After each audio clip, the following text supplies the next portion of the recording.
नमस्कार, मैं हूं आपके साथ शिवानी शर्मा और आप देख रहे हैं INS न्यूज। आप सभी का एक बार फिर से बहुत बहुत स्वागत है।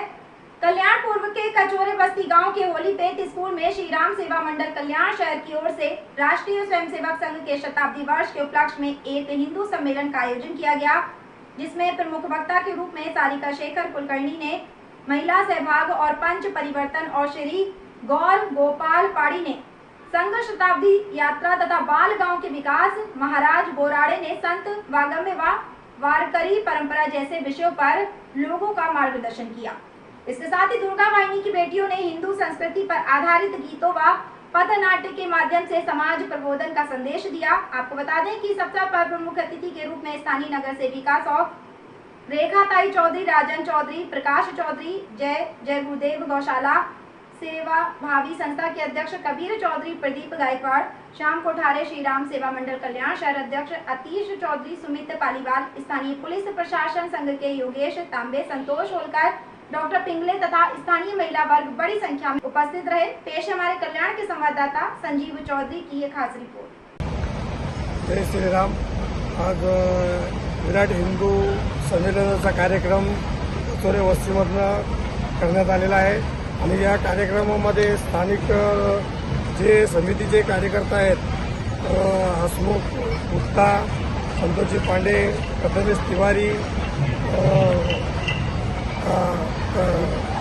धीरज सिंग आणि संजू चव्हाण यांनी या कार्यक्रमाला मोठा जल्लोष लावले। आपण बघत आहात का या कार्यक्रमामध्ये सर्वात जास्त हिंदू संख्येची जी लाट आज उचललेली आहे, ही खरी लाट ही आपल्याला दिसून येत आहे। तर या कार्यक्रमामध्ये येणाऱ्या सर्व हिंदू बांधवांच्या आमच्या समितीकडे सर्वच स्वागत आहे आणि विविध प्रमाणे आम्ही हा कार्यक्रम राबवत आहे आणि याच्यासाठी आम्ही सर्व हिंदू बांधवांचे आभार व्यक्त करतो। ऐकणारी माणसं म्हणतील की थोडंसं सकारात्मक बोला, पण आज हिंदुस्थानामध्ये हिंदूंना एकत्रित करण्याची गरज पडते, ही खूप मोठी खेदाची गोष्ट आहे। याचं कारण असं आहे का आपल्याला एकत्रित व्हावं लागतं, कारण आपण कुठेतरी थोडेसे विखुरले गेलेलो पाहायला मिळतोय। तसं पाहिलं तर संतांचं कार्य मोठं आहे। वारकरी संप्रदायाचा एक पाईक म्हणून या ठिकाणी मी जुन्या काळची आणि पुराण काळची आहे। या वारकरी संप्रदायाचे मूळ जर पाईक आपण पाहिले तर आदिनाथ गुरु सकळ सिद्धांचा मच्छिंद्रतायांचा मुख्य शिष्य मच्छिंद्राने बोध गोरक्षाशी केला, गोरक्ष ओळला गहिनी प्रती, गहिनी प्रसादी निवृत्ती दातार, ज्ञानदेवा सार चोजविले। अर्थात भगवान महादेवापासून आमच्या या वारकरी संप्रदायाची परंपरा सुरू आहे आणि आस्था काय ते कुठपर्यंत राहील एकच सांगतो, जोपर्यंत चंद्र सूर्य आहेत तोपर्यंत वारकरी संप्रदायाची ही परंपरा अशीच अव्याहतपणाने राहणार आहे। याच्यावरती कितीही बांडगुळांनी आक्षेपार्ह जरी बोलले किंवा काही बोलले तरी यांच्या बोलण्यानं कुठल्याही प्रकारचा फरक पडत आम्हाला नाही। का जे चतुर्थीला नाही खायचं ते खातायत, एकादशी असेल, ज्या दिवशी आमच्या देवाचा एखादा उपवासाचा दिवस असेल त्या दिवशी मुद्दामून जे लोक नाही ते खातात त्या लोकांच्या बोलण्याचा आपण एवढा काही विचार करायचा नाही। का यांनी दुसऱ्याची मक्तेदारी घेतलेली आहे, शब्द जाणीवपूर्वक बोलतोय, यांनी दुसऱ्याची मक्तेदारी घेतली आणि फक्त कोणाला तरी डिवचण्याचा प्रयत्न करायचा आहे असं एक ध्येय घेऊन जे पुढे आलेले त्यांना उत्तर देणं मला तरी समर्पक वाटत नाहीये। आज आपण या ठिकाणी एकत्रित जमलो, पहिल्यांदा या संपूर्ण आयोजक मंडळी करता आपण सगळ्यांनी टाळ्या वाजवायच्या।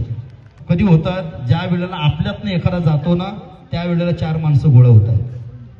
आज मात्र आज आपण आपल्या स्वतःच्या धर्माकरता एकत्रित होत असू तर आपल्याकरता ही खूप मोठी एक बाब आहे आणि म्हणून या ठिकाणी आल्यानंतर एक आपल्या सुद्धा अंतःकरणामध्ये एक ज्योत निर्माण झाली पाहिजे, जागली पाहिजे की खऱ्या अर्थानं आम्ही आमच्या धर्माकरता काहीतरी केलं पाहिजे। एक वृत्ती आज जागी होणं गरजेचं आहे।